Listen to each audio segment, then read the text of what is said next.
Selamat sore para pemirsa yang baik. Tentu pertama kali adalah salam cempala. Mengapa saya sampaikan pertama kali? Karena pada siaran yang kemarin cempala saya ini hilang sehingga harus saya cari kemana-mana. Oke. Para pemirsa, pada hari Senin yang lalu, kalau tidak keliru tanggal 25 Februari, di kampus Salemba ada sebuah sarasian yang dikasih nama refleksi 4 tahun reformasi. Pada waktu itu keluarga kampus Universitas Indonesia menyampaikan bahwa dia mohon maaf kepada seluruh rakyat Indonesia karena reformasi yang digulirkan sejak sejak Februari tahun 98 gagal total. Wah, rame. Mengapa? Ada dua alasan yang dia sampaikan. Yang pertama adalah katanya para elit politik tidak mau melakukan agenda reformasi dengan serius. Dan yang kedua, rupa-rupanya masih ada para pimpinan partai politik yang berkolaborasi dengan Orde Baru. Enggak, sebuah penilaian yang saya tidak tahu. Tergantung Anda semua menilainya. Para pemirsa, tadi saya mendengar radio bahwa Bu Mega ketika memberikan sambutan hari ulang tahun PDI Perjuangan di Medan mengatakan, diibaratkan bahwa masyarakat kita sekarang ini di dalam keadaan semua melawan semua. Wah, ini kacau ini. Kalau begini lalu akhirnya menjadi kacau semuanya. Saya ibaratkan bahwa pimpinan-pimpinan kita sedang berkelahi, itu dalam bahasa Jawanya itu sedang uleng, jambak-jambakan satu sama lain. Saya pernah menyelenggarakan wayang kulit di gedung sebelah di DPR. Saya kasih cerita pada waktu itu Gondomono Luweng. Persis keadaannya seperti itu. Sampai Romo Kuntoro mengatakan bukan Gondomono Luweng tetapi Sengguni Sukses, katanya begitu itu ceritanya. Para pemirsa, dalam keadaan yang terjepit akhirnya kita akan menoleh kepada seorang figur, seorang pemimpin. Oleh karena itu tema kita pada siang hari ini kita akan menggunakan tema keputusan dari Jabang Tetuka. Cempala hari ini memang adalah kerjasama antara Senawangi, Televisi Republik Indonesia yang didukung penuh oleh PT Bogasari, sebuah perusahaan produksi tepung terigu.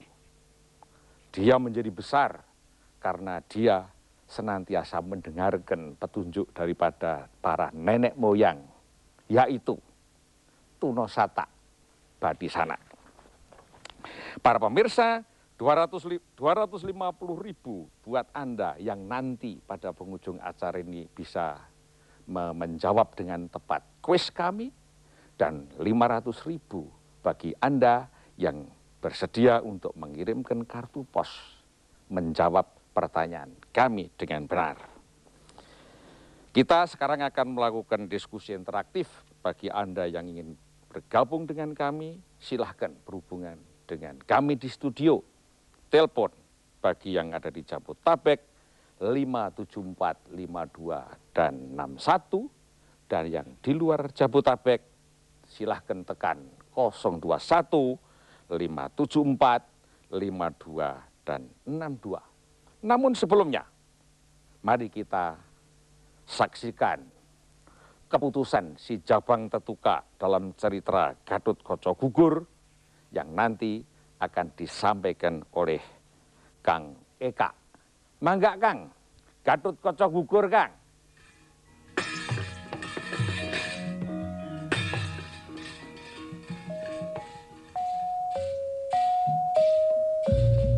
Gelar cerita zaman Mahabharata dina mangsa perang Bratayuda tengah Tegal Kurusetra. Kocap Abimanyu gugur ku kabiadaban sareng ku kalicikan pihak Kurawa. Gugurna Abimanyu ngabalukarkeun amarah sadaya putra Pandawa utamana Raden Gatotkaca. Katut wadia balat pringkendani pamedali Raden Gatot Kaca Asor Amuk baris narajang kasadaya nu baris bebela ka pihak Kurawa. Garuda paksi datayo ngawang-ngawang ibu yasi saremudi kurang tiket dasati Getut Kaca pahlawan jaya jadi pemimpin negara warwira anu satya Dara Sulaya Dimas Abimanyu Kiwari Rai Parantos Lastari Pulika Jati Mangsa Bakti Kalamajai Paragat nyawa salira ku kabiadaban pihak Kurawa pangorbanan Rai Kalamajai Kiwari geus kabukti ngan akang teu bisa narima perilaku Kurawa ka salira akang nu baris pulangkeun ka beuri ka nyari salira Dimas Abimanyu Kurawa hutang ketih bayar ketih hutang pati bayar pati kula Gatot Kaca nu baris ngagempur anika Kartanagara pakuang henteu kurang sandang pangan henteu kurang sandang pangan Raden Gatot Kaca Asor Amuk di Medan Danalaga sadaya pihak Kurawa teu aya nu mangapulia mayunan Gatot Kaca katut wadia balat di pringkendani nu ngawangun perang Garuda Pati antukna wadia balat pihak Kurawa bobar katawuran lalumpat minu kareban harap prajurit mundur selamatkan diri masing-masing si Gatot Kaca Asor Amuk ala dia sanes gara kalakuan dara mentingkeun sorangan Aduh, sanes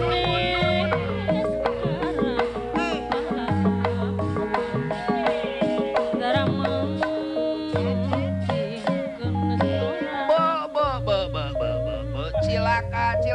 cilaka Kurawa lawan nu perlaya aduh anger aku ngadipati karena engal ka dieu saheulanan salira engal cuk saya lumut tina batu aya naon wi calik heula aya kuya dimual nah salira teu ningali kajadian nu tumiba di tengah Tegala Kurusetra tuh tingali Gatot Kaca Asor Amuk di Medan Danalaga maju ka Medan Danalaga teu make tata cara jeung aturan perang deui aduh loba bala bantuan anu perlaya memeh tumiba malah ayeuna tindakan Raden Gatot Kaca teu saeutik pihak Kurawa perlaya ngemasing pati lajeng kaula kedah kumaha atuh iku wayahna lempakeun kontak yakin kontak bakal bisa nugel janggana si Gatot Kaca nugeus ngacak-ngacak sakabeh Kurawa gancang resotkeun gancang lempakeun mangga diestokeun ku kaula nuhun agung permios Ramadhan mugia angsana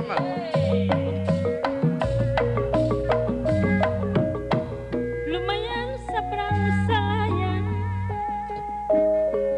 lepet kaca beman sanyana Konta Wijaya Danu teh dilempakeunana ngan sakali maksud kaula Konta Wijaya Danu dilempakeun di mana kaula mayunan Arjuna putra Pandawa sebab eta nu jadi ancaman kaula salawasna tapi teu naon kaula masih kene boga pusaka Brahmastra di sasa urang guru kaula Gatot Kaca tampanan Konta Wijaya Danu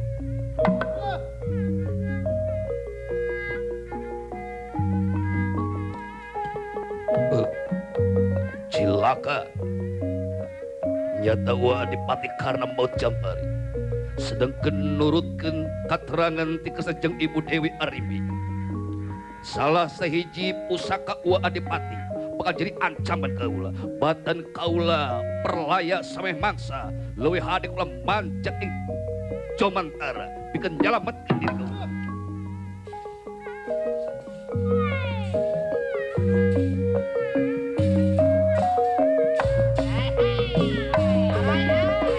nyadiri masih ngecari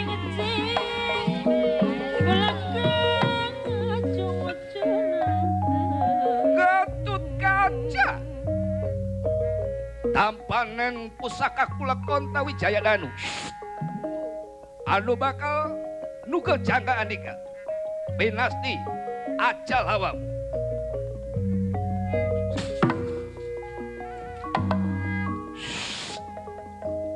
Senjata Konta Wijaya Danu numutkeun caturangga henteu dungi nyat anak kawaruga Raden Gatotkaca. Hananging dina mangsa harita saha nu kumalayang di awang-awang mulingkeun kana wiyati teu aya sanes sukmana kala bendana nu ajal nyatana ku satria pringkendani Gatotkaca. Nanging samemeh ajal keluar ikrar sumpah tina dirina yen hayang balik babarengan sareng Gatotkaca kaderwana ngendika sukma kala bendana.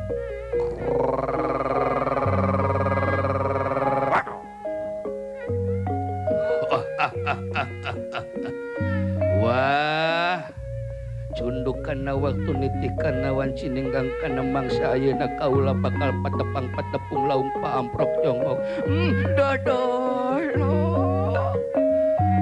Tiba heula di dago-dago ayeuna kakarak panggih jeung Mang Ompura Mang ayeuna bakal nepikeun Konta Wijaya Danu. Lamun Mang ayeuna nepikeun Konta Wijaya Danu lain bau karetina rasa ngewa tapi mutlak rasa deudeuh ulas tur asih sabab Mang hayang mulang babarengan. Wah, Konta bakal ditepikeun ku kaula. Lajeng Raden Gatotkaca dina mangsa harita anu nyumput di Megamalang dina mangsa harita Konta Wijaya Danu dicandak kusuk makala bendana pinasti Kang Domanpara tumiba kana udelna Raden Gatotkaca saharita perlaya ngemasing pati kalayan kakalayangan warugana di awang-awang lagrak niban kareta kancana Adipati Karna waruga Raden Gatotkaca ancur bareng jeung ancurna kareta Adipati Karna.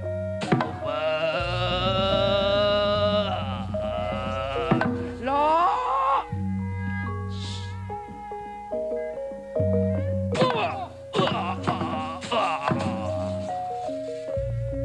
Sang sukma kala bendana mulang sasarengan kanirwana.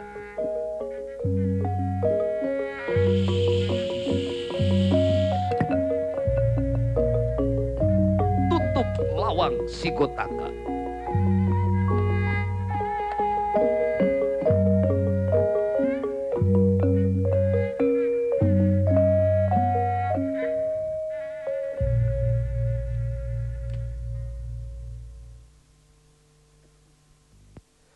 Oke, terima kasih. Tadi para pemirsa kita sudah saksikan cuplikan pergelaran Gatotkaca gugur. Lalu masalahnya apa relevansi cerita Gatotkaca gugur dengan keadaan yang sekarang ini ada? Untuk membahas ini maka di studio telah hadir dua orang pakar. Yang pertama akan kami perkenalkan Pak Fakhri Ali. Selamat sore Pak. Selamat sore. Pak Fakhri Ali ini adalah Direktur Lembaga Studi Pengembangan Etika Usaha Indonesia, betul Pak? Ya. Tapi tentu sebagai seorang pengamat kemasyarakatan dan pengamat politik. Yang kedua, seperti biasa kita ditemani oleh Bapak Solihin. Selamat sore Pak. Sore. Nah, Pak Solihin ini Anda semua tahu beliau adalah danyangnya Senawangi, gitu. Dia ketua umum daripada Senawangi. Tapi sebelum lanjut Pak Solihin, saya kepengen untuk reconfirm aja, katanya Senawangi pernah mengirim delegasi yang ke luar negeri lagi, apa benar? Betul Pak, jadi pada tanggal 15 sampai 23 kita ngirim misi kesenian wayang ke Nairobi, Kenya. Di Kenya? Di Kenya, ya di sana. Siapa yang berangkat itu? Yang berangkat dalangnya Sri Rahayu Setyawati dari Sanggar Redi Waluyo, Jakarta. Oh, itu ya. Anaknya Pak Kamsu. Pak Kamsu ya. Pak Kamsu mesti ikut itu ikut biasanya. pasti. Karena anaknya perawan kopi. Di sana ada festival wayang. Ada apa? Event apa di sana? Festival wayang internasional dengan tema untuk pemberantasan HIV/AIDS, Pak. Dan berjalan bagus, sukses. Jadi memang wayang ini pesan-pesannya juga mencakup hal-hal yang sangat menjadi problem dunia termasuk IFA melalui wayang tadi. Ya moga-moga kalau dunia itu mempunyai program macam-macam Pak ya, silahkan hubungi Pak Solikin, nanti akan dikirim wayang ke sana. Harapan kita. Baik, sebelum Pak Solikin, saya kepengen tanya lebih lanjut Pak Solikin mengenai masalah cerita Gatotkaca gugur tadi. Sebenarnya misi apa yang diemban dari cerita Gatotkaca gugur tadi Pak Solikin? Tadi kita sudah lihat sepintas ya. Di Dalang Eka ya dari Bekasi menampilkan suatu pergelaran wayang golek Sunda yang bagus. Ceritanya sebetulnya adalah cerita tentang Gatotkaca, Satria Pringgandani ya. Tetapi di dalam episode tadi yang dicuplik adalah ketika Raden Gatotkaca maju perang di Perang Baratayuda. Itu pada saat sedang dalam Perang Baratayuda, Perang Baratayuda ya. Jadi Gatotkaca ini memang istimewa Pak. Seorang satria, dia sebetulnya Raja Pringgandani, seorang satria, seorang yang masih muda sebetulnya, tetapi di dalam negara Amarta sudah menduduki jabatan pimpinan nasional Pak dia. Dia senapati ya Senapati. Pak ya? Kalau di kita itu bintang 4 barangkali. Iya, karena memang Panglima Angkatan Udara. Panglima Angkatan Udara. Panglima Angkatan Udara. Nah, ketika ada panggilan Perang Baratayuda, dia tahu sebetulnya kalau misinya itu sangat berbahaya. Tetapi karena itu untuk panggilan kepentingan nasional begitu, dia maju. Dan walaupun dia gugur, tetapi gugurnya dia itu merupakan suatu titik tolak kemenangan daripada Pandawa dalam Perang Baratayuda. Jadi luar biasa mengambil keputusan, menyampingkan betul kepentingan dirinya, kepentingan golongannya, kepentingan kerajaannya sendiri, tapi untuk kepentingan seluruh kemenangan dari Pandawa. Jadi ya Pak Solikin, saya akan garis bawahi mengenai masalah sebuah keputusan. Tadi saya katakan keputusan Jabang Tatuka. Jabang Tatuka adalah Gatotkaca itu sendiri. Mengapa dia berani mengambil sebuah keputusan? Padahal dia tahu persis kalau dia perang dan lawannya itu adalah karena dia akan mati. Pasti mati. Mengapa dia berani mengambil keputusan? Ya, sasarannya adalah kepentingan nasional. Bagaimanapun Pandawa harus menang di dalam Perang Baratayuda. Dan kekuatan yang besar dari Kurawa itu adalah Karna, Pak. Karna dengan senjatanya Konta itu. Dan senjata Konta itu hanya bisa dipakai satu kali. Satu kali. Ketika dilepaskan untuk kena pada Gatotkaca, artinya kekuatan dari Karna itu sudah habis. Oleh karena itu setelah Gatotkaca gugur, Karna itu praktis sudah tidak mempunyai daya apa-apa, sehingga ketika menghadapi Arjuna dia kalah. Kekalahan Karna itu merupakan suatu landasan untuk kemenangan dari seluruh Perang Baratayuda. Walaupun Gatotkaca harus meninggal. Jadi kekalahannya Gatotkaca itu mempunyai makna yang strategis sekali untuk kemenangan keseluruhan. Itulah sebetulnya Gatotkaca sebagai pemimpin yang masih muda berani mengambil keputusan, tidak pandang kepentingan dirinya sendiri atau golongannya kerajaannya, tetapi untuk kepentingan nasionalnya. Jadi tidak ada vested di sana dari Gatotkaca. Oleh karena itu dia berani mengambil suatu keputusan gitu ya Pak. Ya. Saya akan beralih pada Pak Fahri Ali. Monggo Pak. Tadi ini wayang gitu. Saya mau tanya Pak Jenengan sebagai pengamat kemasyarakatan gitu, apa terjadi di Indonesia seperti itu? Apa yang terjadi sebenarnya? Apa kira-kira bisa seperti Gatotkaca itu di tempat kita itu sekarang memang sudah terjadi apa belum? Monggo Pak. Iya. Yang pertama ya, kalau kita mengambil simbol wayang, maka pertanyaan yang paling penting adalah apakah yang kita alami di Indonesia sekarang ini adalah pasca Perang Baratayuda? Tentu jawabannya pasti tidak ya, karena sebelumnya memang tidak terjadi sebuah peperangan besar gitu. Tetapi pada tahun 1965, peristiwa G30S PKI itu di dalam beberapa hal banyak sekali perwira-perwira tentara ya yang berasal dari Jawa, dan bahkan mungkin Pak Harto sendiri menganggap itu bagian dari sebuah takdir seperti berlangsungnya Perang Baratayuda tadi gitu. Dan di dalam beberapa hal yang paling menarik, misalnya ya, yang saya baca ya, ditulis oleh seorang Indonesianis namanya Ruth McVie. tentang tokoh-tokoh PKI ya, termasuk Aidit, Nyono, dan seterusnya, itu juga menyatakan dirinya sebagai Pandawa Lima gitu.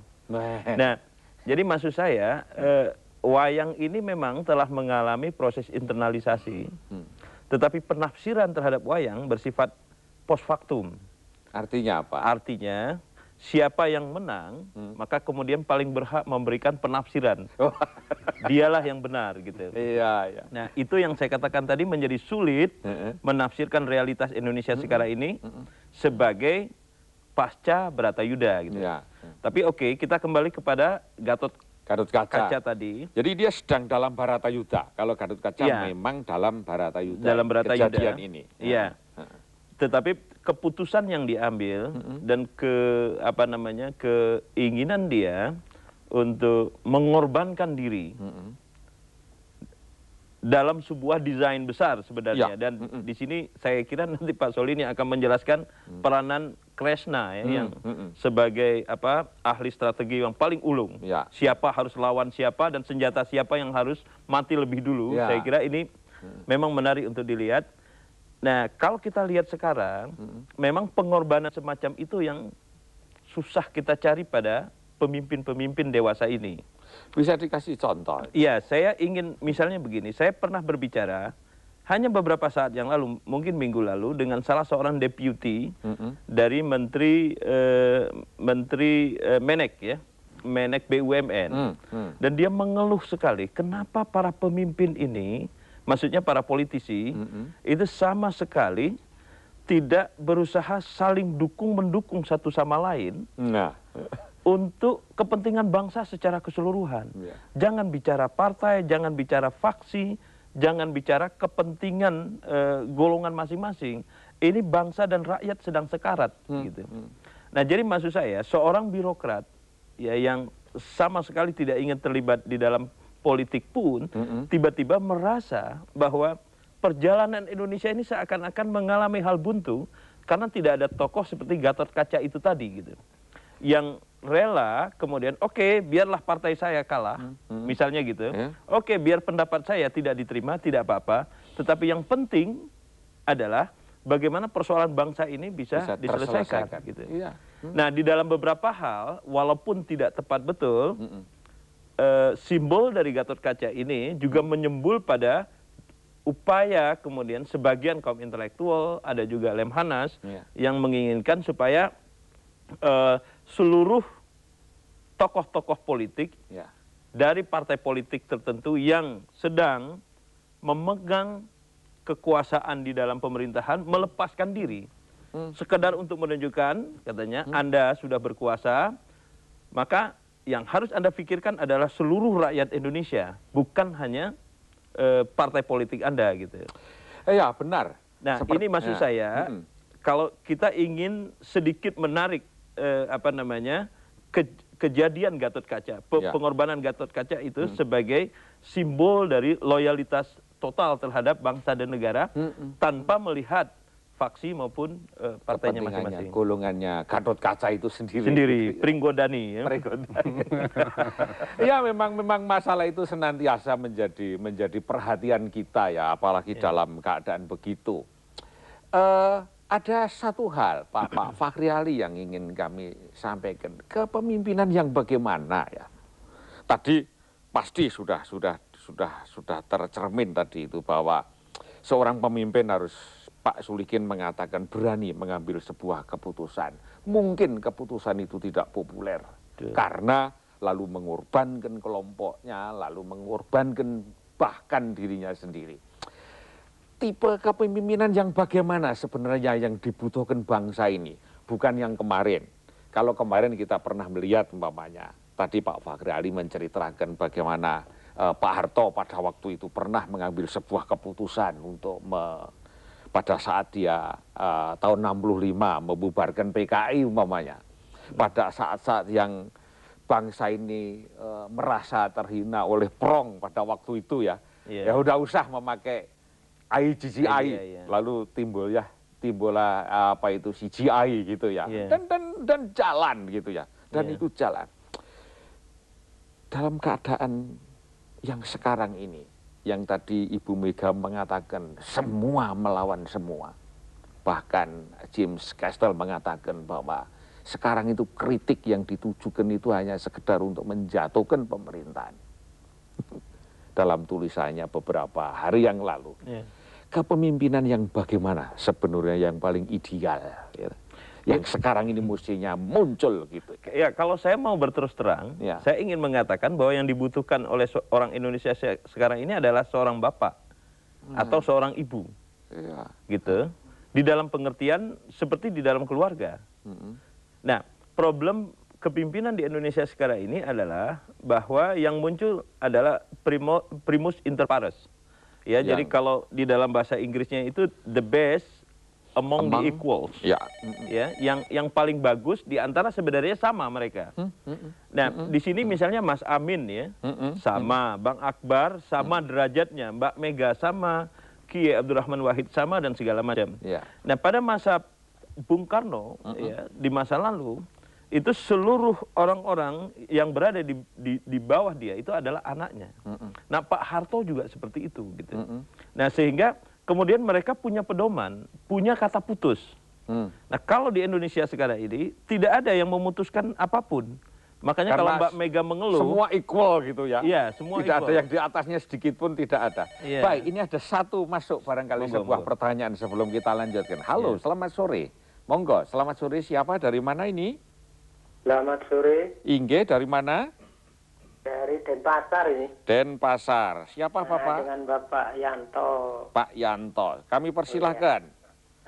Pak Yanto dari Denpasar. Silahkan Bapak. Iya. Ini temanya Gatot Kaca sebagai pahlawan ini ya. Ya. Yang bagus. Nah, untuk sekarang ini Ya. para pemimpin kita tuh nampaknya tidak seperti Gatot Kaca, seperti Sengkuni semua sekarang ini. Seperti Sengkuni, gimana dia ngalahkan istilahnya melawannya, terus merasa dirinya benar, merasa pendapatnya benar, merasa inisiatifnya benar dan segala macam. Jadi Sengkuni semua ini. Jadi negara ini dibawa kemana itu jadinya ya Sengkuni semua yang bawa. Oke, Nggak dipersingkat. karuan. Nah, ada pertanyaan lagi Pak Yanto? Iya. Ada lagi? Nah, menurut Pak Fahri tadi bagaimana dengan kalau kita gambarkan para pemimpin kita itu seperti Sengkuni semua sekarang. Jadi bukan bahu-membahu, bagaimana bangsa kita itu bisa keluar dari kesulitan, dari sekarat tadi itu. Nah, Oke, oke, terima kasih Pak Yanto. Ya, masih ada lagi satu masuk. Kami persilahkan Bapak atau Ibu. Ya, selamat siang Cempala. Oh, ini lagi Bapak, Andi, Pak Andi. Samudra Pak Andi. Bila Bekasi Timur. Iya, iya. Saya mau tanya sama Pak Fahri sama Pak Solihin. Selamat siang Bapak-Bapak. Iya. Saya sebagai masyarakat saya bisa lihat, bisa menonton setiap hari bahwa kepimpinan nasional tidak ada. Iya. Dia cuma baru sebatas pemimpin politik atau pemimpin partai atau pemimpin wayang. Nah, pertanyaan saya, kenapa tidak ada pimpinan nasional Bapak? Karena dari 30 tahun Pak Soeharto tidak mempersiapkan. Nah, jadi tolong, kalau memang ada yang mau jadi pemimpin, belajarlah yang dulu-dulu itu yang bisa selevel dengan Soekarno. Tapi Ibu Megawati tidak levelnya Soekarno dan tidak bisa dianggap sebagai kepala negara, dia cukup ibu rumah tangga saja. Terima kasih. Oke, terima kasih Pak Andi Samudra. Mengenai Sengkuni kami persilakan Pak Solikin. Iya, selalu di dalam kehidupan bermasyarakat, apalagi bernegara itu ya ada sengkuninya. Tinggal masalahnya bagaimana kita bisa mengeliminir kekuatan-kekuatan sengkuni. Jadi tidak mungkin tidak ada Sengkuni ya Pasti Pak? ada. Pasti ada Pasti Sengkuni. ada. Oleh karena itu harus timbul tokoh-tokoh yang lain. Ya. Tadi Pak Fahri sudah menyebut tadi misalnya, memang yang kita perlukan sebetulnya seorang bapak atau seorang ibu yang bisa ngayomi semuanya. Ya. Itu kita bisa belajar dari negaranya Gatot Kaca, negara induknya yaitu Amarta, Pak. Ya. Amarta ada Pandawa, itu Puntadewa, itu adalah bapaknya, Pak. Ya, kalau musyawarah apapun, akhirnya kata putusnya dari dia. Dan bisa diterima oleh semuanya dan secara konsisten dilaksanakan oleh seluruh adik-adiknya atau gubernur-gubernurnya sampai ke bawahnya. Jadi memang bisa ngayomi dia. Dan ada kata putus berani apapun resikonya ditanggung bersama. Jadi semua keputusan, ya kalau dalam bahasa sekarang itu, semua komitmen nasional itu bisa dilaksanakan secara konsisten dari atas ke bawah. Dan itu dilakukan karena mereka mempunyai rasa persatuan yang kuat, Pak. Karena semua komitmen nasional itu untuk menjaga persatuan, keutuhan dan Tapi sebagainya. gini Pak Ligit, kalau begitu kan anggap aja Puntadewa atau yang kita bahas tadi Gatot Kaca untuk bisa mengambil suatu keputusan karena dia seorang pemimpin harus mengambil suatu keputusan. Kalau begitu kan harus mempunyai visi ya. Visi ke depan daripada bangsanya itu sendiri, apa betul kira-kira? Pasti Pak. Kalau di dalam wayang ya visinya jelas memayu hayuning bawono. Visinya ke sana ya, kan? Tetapi kalau di dalam negara Indonesia, sebetulnya visi dan misi segala macam komitmen nasional itu sudah dibuat di dalam tap-tap MPR, itu semuanya bagus semua Pak. Tinggal orang tidak mau melaksanakan dengan konsisten saja. Nah, jadi itu sebetulnya karena mengapa komitmen nasional begitu sudah diputuskan, kemudian dia kembali kepada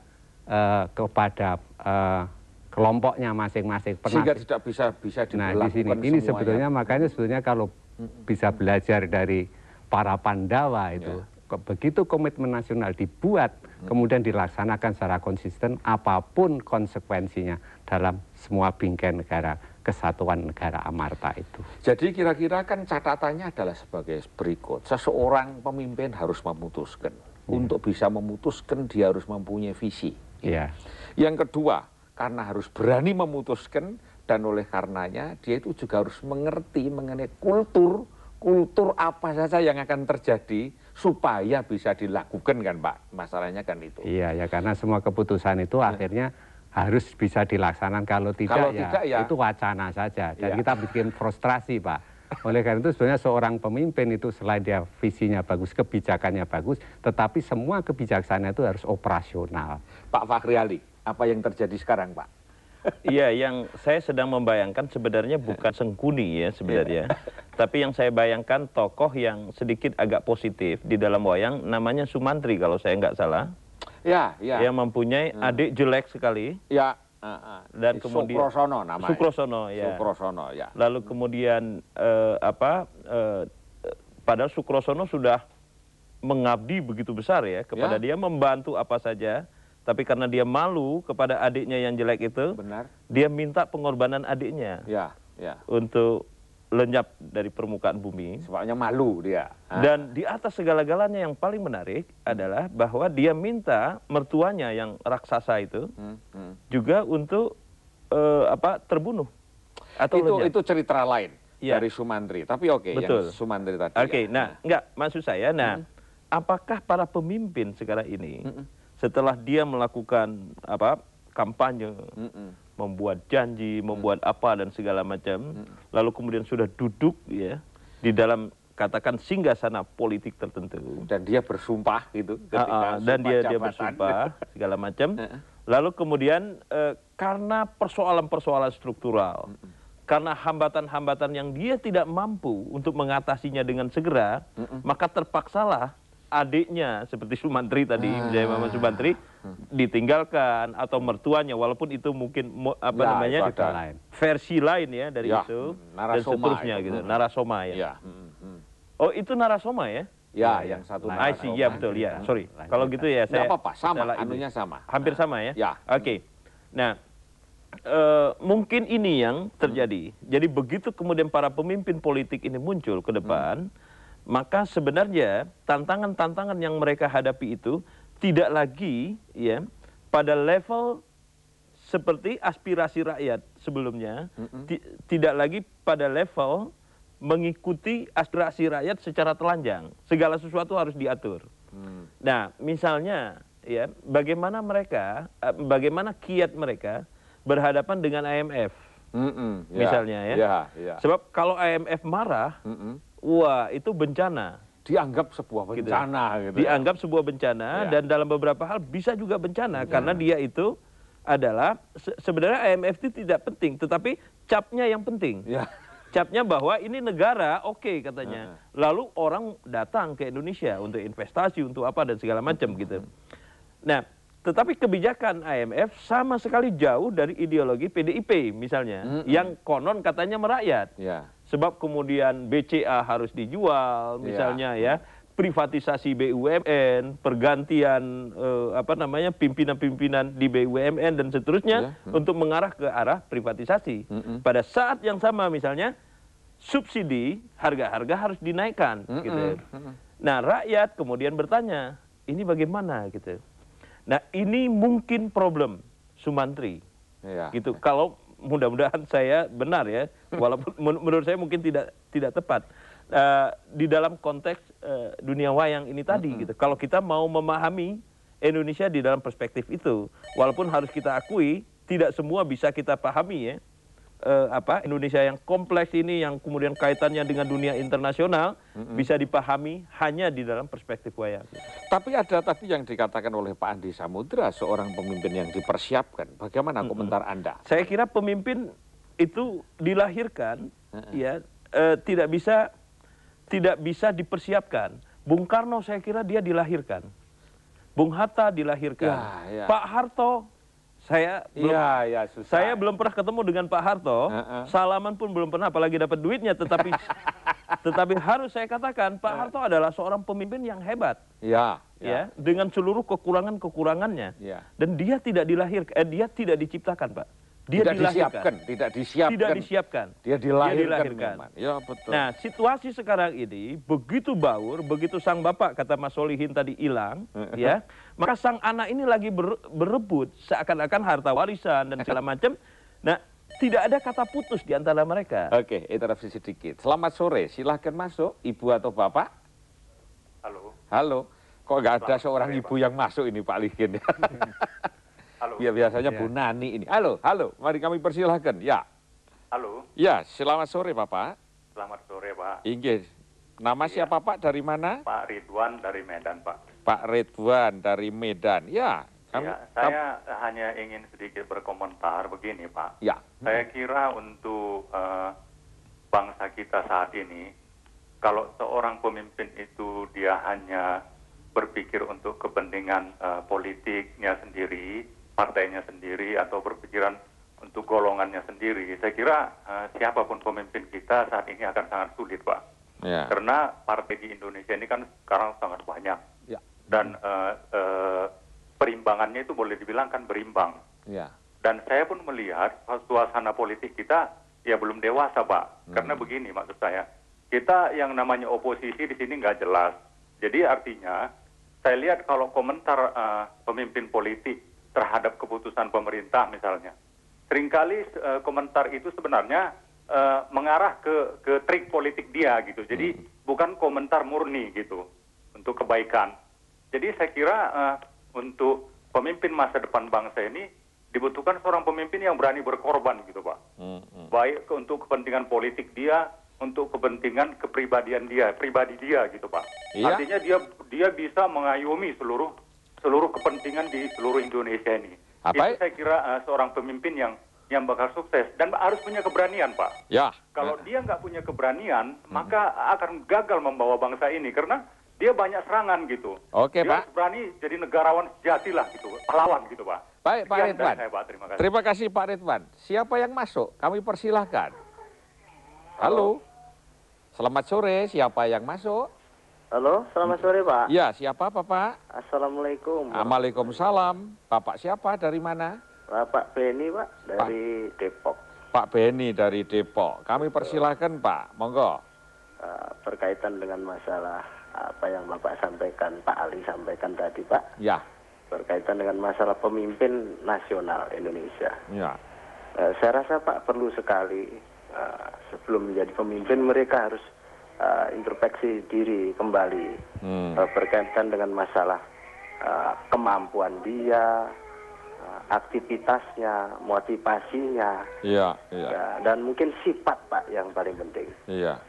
Dengan berkaitan masalah itu berdasarkan apa yang saya sampaikan tadi Pak, akhirnya timbul dari beberapa masyarakat banyak berjuta-juta pertanyaan yang harus dijawab oleh masing-masing daripada individu kita semua ini. Ya, lalu usulnya apa Pak atau pertanyaannya bagaimana? Pertanyaannya ya berkaitan dengan masalah apa yang saya sampaikan tadi, Pak. Tak terhitung pertanyaannya. Iya, Pak. Berjuta-juta pertanyaan nih, Pak. Baik, Pak, kalau begitu, inggih, terima kasih Pak Beni dari Depok dan Pak Ridwan dari Medan. Mungkin ada komentar Pak Ligin mengenai Pak Ridwan atau Pak Beni. Ya, bahwa akhirnya seorang pemimpin itu dibutuhkan satu kualitas ya, Pak. Ya. Contoh dari Gatot Kaca. Ya. Gatot Kaca itu memang betul-betul kader bangsa Amarta, Pak. Ya. Karena sejak lahir dia itu sudah dilatih hebat-hebat. Dia pun dimasukkan dalam kawah Condro Dimuko. Dia sangat sakti dan sebagainya. Memang dibentuk untuk menjadi pemimpin yang bagus. Tidak saja kesaktian lahirnya, tetapi juga kesaktian batinnya. Jadi memang menjadi seorang pemimpin, apalagi pemimpin nasional, baik yang ada di pusat maupun di daerah, itu selain dia seorang yang profesional. Karena kalau tidak profesional itu kebijaksanaan tidak bisa diimplementasikan. Dia harus profesional, apalagi menyangkut kenegaraan pemerintahan. Tetapi yang penting lagi adalah karakternya, Pak. Berkarakter. Jadi karakter ini yang tadi dikatakan. Apa artinya mengenai masalah karakter? Ya, jadi perwataan. Misalnya seorang pemimpin dituntut harus jujur. Kemudian tadi dikatakan harus berani. Pertanyaan yang berjuta-juta itu sebetulnya lebih banyak kepada masalah karakter, kemudian juga masalah profesionalnya. Jadi sebetulnya untuk mengatasi masalah krisis ini, memang pemimpin-pemimpin ini harus pemimpin yang tadi, Pak, berkarakter, kemudian juga dia seorang profesional. Jangan misalnya untuk menjadi pemimpin lantas buru-buru membuat partai, kemudian ikut pemilu, kemudian lantas terus jadi pemimpin gitu. Nah ini terlalu sederhana ya, terlalu sederhana. Nah, itu gitu. Jadi seperti Gatot Kaca itu perjalanannya, mulai dari lahir dia sudah dihadapkan dengan raksasa Prabu Percono, Sekipu dan sebagainya. Dia berlatih, ya. Kemudian mendapatkan kesempatan untuk memimpin, karakternya bagus, dia juga seorang profesional. Yang sekarang diperlukan, Pak, apalagi di jajaran pemerintahan itu adalah seorang yang profesional. Birokrasi itu harus profesional.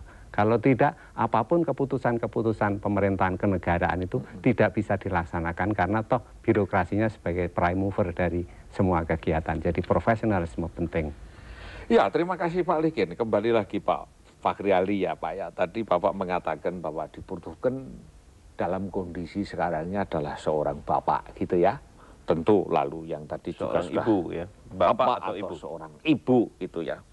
Tadi juga kira-kira bapak atau ibu tadi perwataannya jelas mempunyai visi ke depan, dia tidak nganu. Tapi juga ada satu yang menarik. Sekarang ini tidak ada yang begitu. Menurut penangkapan saya, Pak Fakhri Ali mengatakan begitu. Gitu ya. Tidak ada. Padahal harus ada. Kenyataannya tidak ada. Apa yang terjadi lalu akhirnya? Ya, sebenarnya kalau kita mau melihat dari segi positif, seluruh pemimpin-pemimpin kita ini, mungkin kecuali Mbak Mega ya, pemimpin di luar Mbak Mega itu, mungkin, saya harap saya tidak salah, adalah pemimpin tiban. Gitu. Mereka muncul karena reformasi, lalu dari reformasi seperti kata Mas Solihin tadi, memberikan pentas ya, kepada dia, bikin partai, tiba-tiba kemudian mencanangkan diri menjadi presiden gitu. Dan begitu banyak ya, waktu itu gitu. Nah, di dalam beberapa hal mereka inilah yang sedang bermain gitu. Nah Mbak Mega saya katakan lain tadi, kalau kita balik kepada soal Gatot Kaca tadi, memang Mbak Mega sudah menghadapi tekanan-tekanan yang begitu besar pada rezim sebelumnya, ya rezimnya Pak Harto gitu, dan toh Mbak Mega survive. Ya, artinya bisa lepas dari situ gitu. Nah, tetapi dari konteks pengalaman memerintah pada dasarnya tidak ada satupun. Ya, lalu dari mereka gitu. Nah, apa yang soalnya Mbak Mega katanya memerintah karena yang itu keranjang sampah sampai begitu ya. Iya, Mbak Mega sendiri mengatakan begitu. Barangkali. Iya.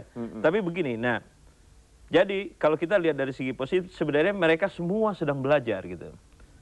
Nah, persoalannya adalah bahwa mereka, sementara mereka sedang belajar, pada saat yang sama hasil yang konkret sangat ditunggu-tunggu oleh rakyat secara keseluruhan. Sebab rakyat tidak bisa lagi menunggu orang belajar. Iya, betul, gitu. betul. Nah, Jadi jalan yang mungkin yang paling bagus ya untuk masa depan Indonesia, masa depan sistem politiknya, masa depan sistem kepemimpinannya adalah jalan musyawarah itu tadi gitu. Apa yang dikatakan Pak Solihin tadi, sekali ada komitmen nasional di antara sesama mereka, maka semuanya harus menunjang itu gitu. Tanpa lagi memandang partai siapa yang mengajukan itu atau untuk kepentingan partai siapa. Sepanjang itu adalah untuk kepentingan nasional, maka itu harus ditunjang oleh siapa saja. Sebentar Pak, mengenai masalah musyawarah toh. Sebenarnya kan sudah ada di dalam musyawarah untuk membuat sebuah ketetapan MPR. Itu kan sebuah musyawarah dan barangnya sudah ada. Dan itu menjadi visi tadi. Ya tadi dikatakan oleh Pak Solihin. Itu adalah kesepakatan bersama. Mengapa tidak terfokus ke sana? Mengapa harus ke yang lain-lain? Apa karena belajar? Karena belajar tadi, ya. Lalu yang kedua, karena masih memandang kepentingan partai masing-masing, kepentingan pribadi masing-masing, gitu. Jadi yang muncul tadi yaitu pemimpin tiban itu tadi, gitu. Karena sebelumnya memang tidak ada, begitu berkuasa kan kadang-kadang enak kan naik Mercy kah atau naik apa Volvo dan segala macam, dan mereka tercengang dengan kekuasaan itu. Ternyata berkuasa enak ya. Enak juga. Tapi tidak profesional. Tapi tidak profesional gitu. Apalagi karakternya. Makanya nggak mau turun. Iya. Gitu. Enak ternyata ya gitu. Mungkin. Tapi tidak profesional. Wena ya. Betul. Gitu. Nah karena itu kekuasaan itu. Sebenarnya kalau kita balik misalnya kepada ajaran agama. Kekuasaan itu pada dasarnya amanah itu. Percobaan buat kamu. Jangan kira cuma kemiskinan. Kekuasaan pun percobaan, kamu kuat apa enggak? Saya pikir mereka tahu, hanya mungkin tidak terlalu menghayati mengenai istilah amanah itu sendiri ya. Mungkin ya, betul. Baik, ini ada yang masuk satu kali sebelum kita tutup. Halo, selamat sore. Halo, selamat sore. G, dari mana ini Bapak? Anu numpang ikut urun lembuk dikit. Oh, silahkan. Barangkali apa bisa dapat diterima atau enggak ya, saya terima kasih aja. Ya. Dari mana Pak? Namanya siapa? Dari Jambi. Wah, dari Jambi. Namanya Haji Pak? Arifin. Siapa? Haji Arifin. Pak Haji Arifin. Ya. Silakan Pak. Nah, ini kalau kita lihat tadi dari beberapa yang kita dengar mengenai masalah kepemimpinan nasional kita itu, sebenarnya kalau menurut kami itu pemimpin itu sebenarnya nggak banyak yang dibutuhkan itu persyaratannya itu. Ya, apa? Kalau di ABRI memang ada 11 pimpinan ABRI, tapi kalau pemimpin secara umum nasional itu yang dibutuhkan yang pertama cuma kejujuran aja itu. Iya. Kejujuran, kemudian ada keberanian untuk melaksanakan hukum yang ada. Iya. Jadi kalau sudah kejujuran, pelaksanaan hukum yang ada, kemudian tadi yang Bapak Fahri apa itu yang mengatakan itu adanya dukungan dari semua organisasi. Ya. Jadi organisasi yang ada itu mestinya kalau sudah ada pemimpinnya itu didukung itu. Iya. Seperti kalau Amerika itu yang kita dengar itu orang-orang Amerika kalau menjadi pemimpin segera didukung, dan orang Amerika bangga betul kalau pemimpinnya itu bisa membahas urusan negaranya. Ini kalau kita kan enggak. Iya. Kalau kita kayaknya kok katanya ke reformasi, tapi kalau kita lihat kok sebentar-bentar ada kecurangan. Nah ini barangkali bagaimana caranya untuk reformasi. Baik Pak. Masih ada kecurangan lah. Mestinya reformasi kan bersih daripada segala macam-macamnya itu. Oke Pak Haji Arifin dari Jambi. Kita gantian ya. Satu, silakan yang masuk, yang terakhir. Halo. Assalamualaikum. Waalaikumsalam. Namanya siapa Pak? Dari mana? Parto dari Jakarta Barat, Pak. Pak Parto dari Jakarta Barat. Mari kami persilahkan Pak Parto.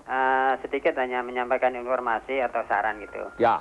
Dalam kepemimpinan bangsa kita, tentunya tidak lepas daripada apa-apa yang didapat dari agamanya masing-masing. Ya. Kami tahu pada tahun 65, AMN itu semua masuk dari segala arah SMA atau jurusan gitu. Ya. Nah, terus diganti Akabri ya sekarang. Nah, pimpinan itu kan memang sudah diprediksi dari awal. Ya. Tentunya pimpinan yang sudah diprediksi gitu harusnya konsisten diawasi oleh panglima kita lah gitu. Ya. Nah kemudian ada pimpinan yang memang sifatnya alamiah atau lewat parpol-parpol. Ya. Nah tentunya dari gabungan-gabungan ini barangkali Bapak Presiden atau Ibu Presiden yang akan bisa memprediksi bagaimana caranya supaya pimpinan bangsa kita ini betul-betul ada arahan dari atas, sehingga untuk ngurusin bangsa ini bisa dibagi-bagi sesuai dengan kemampuan dan alamiah yang ada di Indonesia. Saya kiranya itu aja, Pak. Terima kasih Pak Parto. Nggih. Komentar dari Pak Solikin sebelum kita akan selesaikan nanti yang terakhir Pak Fahri Ali. Monggo. Ya, dari Pak Ridwan ada yang perlu kami Arifin, Pak. Pak Arifin ya, Pak Arifin. Pak Arifin ya. Pak Arifin mengemukakan memang persyaratan seorang pemimpin itu tidak banyak. Tadi dikatakan jujur dan berani. Berani. Ya. Nah, itu memang betul, Pak. Ya. Kalau di dalam pewayangan ada satu konsepsi Satrio Pinandito. Ya. Artinya Satrio itu adalah seorang yang profesional pada bidangnya. Itu yang pertama harus. Kemudian Pinandito itu Mahambek Pandito, artinya moralnya bagus. Moral baik. Ya. Nah, termasuk tadi jujur itu nomor 1, Pak. Kalau sudah goroh, harus sudah pembohong, ya itu. Contohnya di Amerika aja ada bohong sedikit, presiden juga sudah kelimpungan ya. Ya. Nah itu. Oleh karena itu sebetulnya pemimpin Indonesia kita harapkan ya ini idealnya. Tapi kalau bisa ya dimulai dari dirinya sendiri, termasuk kita sendiri, hendaknya bisa Mahambek Satrio Pinandito. Pak Fahri sudah ahli pada bidangnya. Ya mudah-mudahan semakin menjadi Pinandito, artinya moralnya semakin bagus. Sehingga profesionalismenya itu semakin menjadi tajam untuk kepentingan bersama, bukan untuk kepentingan sendiri tadi. Jadi konsep ini mungkin Pak ya, salah satu yang bisa dipakai untuk bisa memperbaiki pemimpin nasional, belum kepemimpinan nasionalnya, pemimpin nasional kita. Oke, terima kasih. Pak Fahri Ali ada komentar mengenai beberapa pertanyaan tadi? Ya, sebenarnya jujur ya, lalu kemudian pokoknya persyaratan-persyaratan yang ideal itu memang harus dimiliki oleh seorang pemimpin. Nah, tapi satu hal lagi yang harus ditambahkan adalah kesediaan untuk dikoreksi. Nah, problem dari Pak Harto di masa lalu itu adalah tidak ada kekuatan yang mengoreksi secara otoritatif terhadap kebijakan-kebijakan yang dibuat. Sehingga semakin lama, karena pembangunan ekonomi dianggap cukup berhasil, semakin kritik tidak berarti gitu.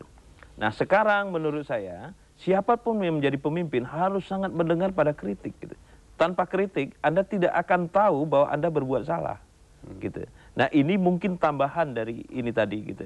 Jadi harus mengakui bahwa kekuasaan yang dimiliki bersifat sementara, bahwa pikiran dia tidak selalunya benar, karena itu perlu kritik.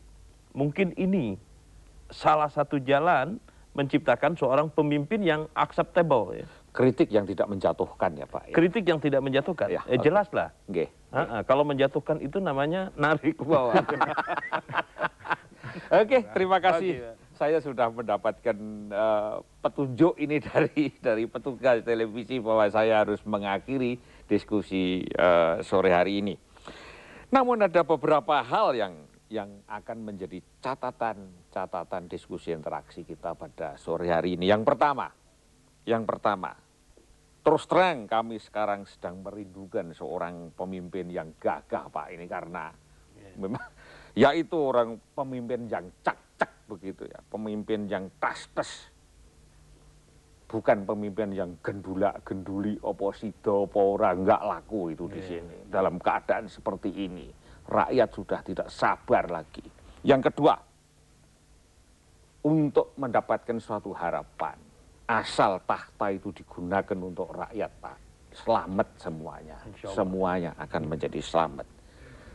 Para pemirsa, dan akhirnya kita akan tiba mengenai masalah kuis.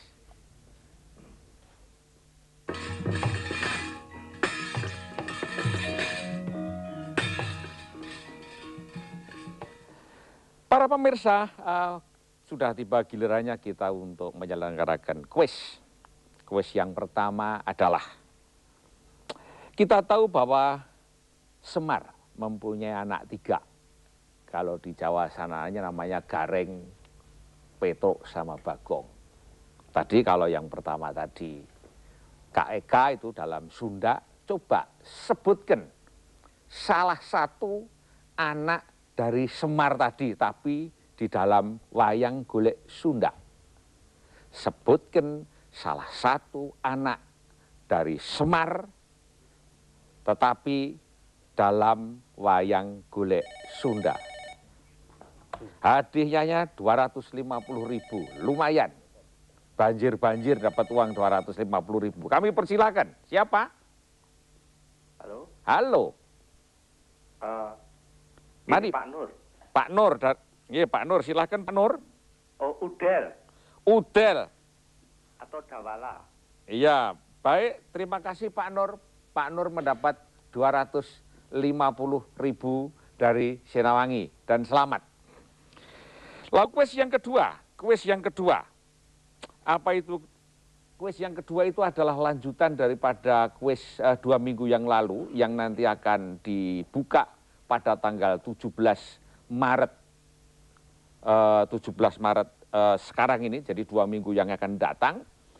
Pertanyaannya masih sama dengan 2 minggu yang lalu, yaitu sebutkan 3 watak dari Prabu Rama. Sebutkan 3 watak dari Prabu Rama. 500.000 hadiahnya. Silahkan kirim dengan kartu pos Senawangi kepada Senawangi, Gedung Pewayangan Kautaman, lantai 2, Jalan Raya Pintu 1, Taman Mini Indonesia Indah, Jakarta Timur. Telepon 877 99 886 atau 877 99 559. Yang tadi yang mendapat Pak Nur, kami persilahkan berhubungan dengan Senawangi untuk teknis pengiriman uang Rp250.000 877 99 886 dan 877 99 559. Akhirnya, terima kasih Pak Sulikin, terima kasih Pak Fakhri Ali, terima kasih PT Bogasari. Sampai jumpa pada acara Cempala 17 Maret yang akan datang. Salam Cempala.